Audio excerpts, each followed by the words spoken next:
తెలంగాణలో బీఆర్ఎస్ గద్దెలు కూలినప్పుడే ఎన్టీఆర్ కు నిజమైన నివాళి అన్నారు సీఎం రేవంత్ రెడ్డి.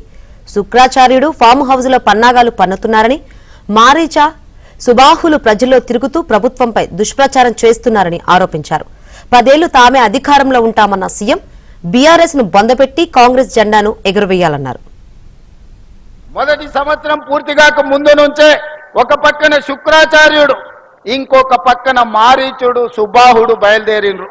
మీరు దిగాల్సిందే అని బ్రహ్మ రాక్షసుల కులగురువు బకాసురుడు లాంటి మారీచుడు లాంటోళ్లను, రావణాసురుడు లాంటోళ్లకు కులగురువు ఎవడంటే శుక్రాచార్యుడు. భూ బకాసురులకు ఈరోజు, భూ కబ్జాదారులకు ఈరోజు హత్యలు చేసేటోళ్లకు, ఆక్రమించుకునేటోళ్లకు అధికారాన్ని అడ్డం పెట్టుకొని తెలంగాణ రాష్ట్రాన్ని దోసుకునేటోళ్ళకు కూడా ఒక శుక్రాచార్యుడు రాక్షస కులగురువు ఉన్నాడు. ఎక్కడున్నాడు? ఎర్రవల్లి ఫామ్ హౌస్లో ఉన్నాడు. ఎర్రవల్లి ఫామ్ హౌస్లో ఉండి పన్నాగాలు పన్నుతుంటాడు. శకుని మామ పన్నినట్టు పన్నాగాలు పన్నుతుంటాడు. దుర్యోధన వంశాన్ని ఎంబడి పెట్టుకొని ఏదో రకంగా ఈరోజు కుట్రల కుతంత్రాలతోనే ప్రజా పాలనను, పేదల ప్రభుత్వాన్ని పడగొట్టాలని ఆలోచన. శుక్రాచార్యుడేమో ఫామ్ హౌస్ పోయిండు, మారుచీరుడు సుబాహుడేమో బావా బామ్మార్దుల ముసుగులో అసెంబ్లీ లోపలికి వస్తుండ్రు. నందమూరి తారక రామారావు గారికి అభిమానులు ఉన్నారు, నారా చంద్రబాబు నాయుడు గారికి సహచరులు, అనుచరులు ఉన్నారు.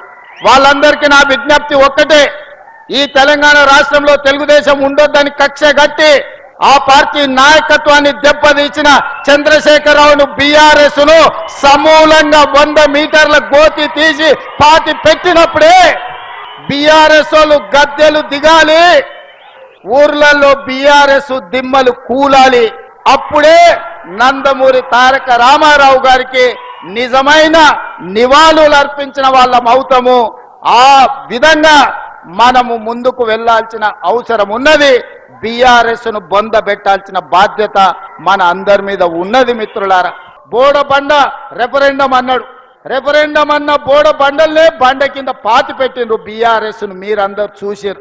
సర్పంచ్ ఎన్నికల్లో 66% ఇచ్చి కాంగ్రెస్ పార్టీని ఆశీర్వదించారు.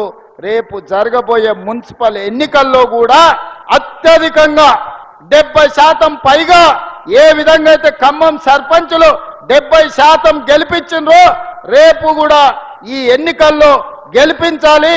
మనమందరం కష్టపడాలి, కాంగ్రెస్ పార్టీ జెండా ఎగరేయాలి. దీనికి మీరందరు సిద్ధమే కదా?